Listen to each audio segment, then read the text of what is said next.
CBSE से class 10th और 12th के स्टूडेंट्स के लिए एक बहुत ही ज़रूरी खबर आई है, खासकर उन स्कूल्स के लिए जो विंटर बाउंड एरियाज में हैं। Central board of secondary education यानी कि सीबीएसई ने सेशन 2025-26 के लिए प्रैक्टिकल एग्जाम्स, प्रोजेक्ट असेसमेंट्स और इंटरनल असेसमेंट्स की डेट्स का ऐलान कर दिया है। जैसा कि हम जानते हैं, हर साल का नया सेशन अब 1 जनवरी से शुरू होता है, लेकिन विंटर बाउंड एरियाज यानी कि वो क्षेत्र जहां ठंड बहुत ज़्यादा पड़ती है और स्कूल्स जनवरी में बंद हो जाते हैं, उनके लिए सीबीएसई ने एक बड़ा बदलाव किया है। बोर्ड ने नोटिफिकेशन जारी करते हुए साफ कहा है कि क्लास 10th और 12th के प्रैक्टिकल एग्जामिनेशन, प्रोजेक्ट्स, असेसमेंट्स और इंटरनल असेसमेंट्स 5 नवंबर 2025 से शुरू होकर 6 दिसंबर 2025 तक चलेंगे। सोचिए, उन सभी स्टूडेंट्स और स्कूल्स के लिए कितनी बड़ी राहत है जिनके यहाँ जनवरी में सीवियर कोल्ड के कारण स्कूल्स बंद हो जाते हैं।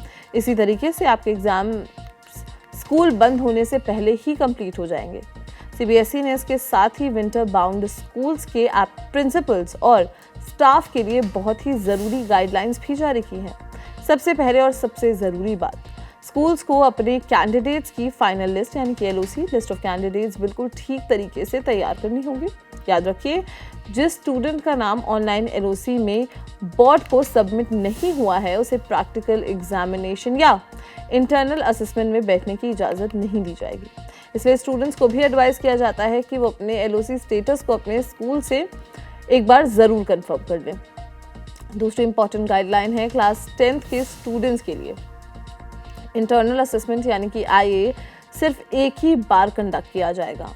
स्कूल्स को ये सुनिश्चित करना होगा कि वो सभी कैंडिडेट्स के इंटरनल असेसमेंट मार्क्स इस दिए गए टाइम फ्रेम यानी कि जो कि है नवंबर 5 से दिसंबर 6 के दौरान ही भर दें। तीसरी बात एक्सटर्नल एग्जामिनर और ऑब्जर्वर की नियुक्ति यानी कि अपॉइंटमेंट से जुड़ी है।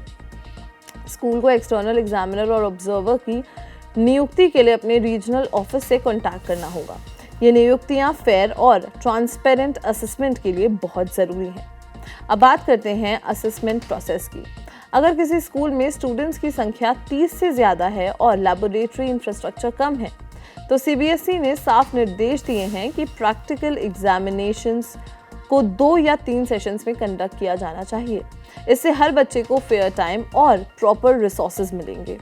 और अब सबसे critical point, marks uploading. Board ने स्कूल प्रिंसिपल और एग्जामिनर को पर्सनली ये श्योर करने को कहा है कि जो मार्क्स ऑनलाइन अपलोड किए जा रहे हैं वो बिल्कुल सही हो, क्योंकि एक बार मार्क्स अपलोड हो जाने के बाद उसमें कोई भी बदलाव यानी कि चेंजेस अलाउ नहीं होंगे।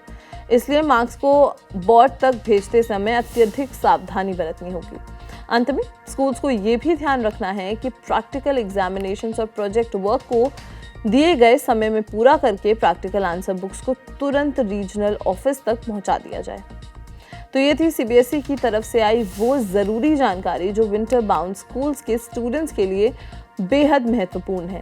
अपने एग्जाम्स की तैयारी में लग जाइए और अपने स्कूल से सभी डेट्स और डॉक्यूमेंटेशन को ज़रूर कंफर्म कर लीजिए।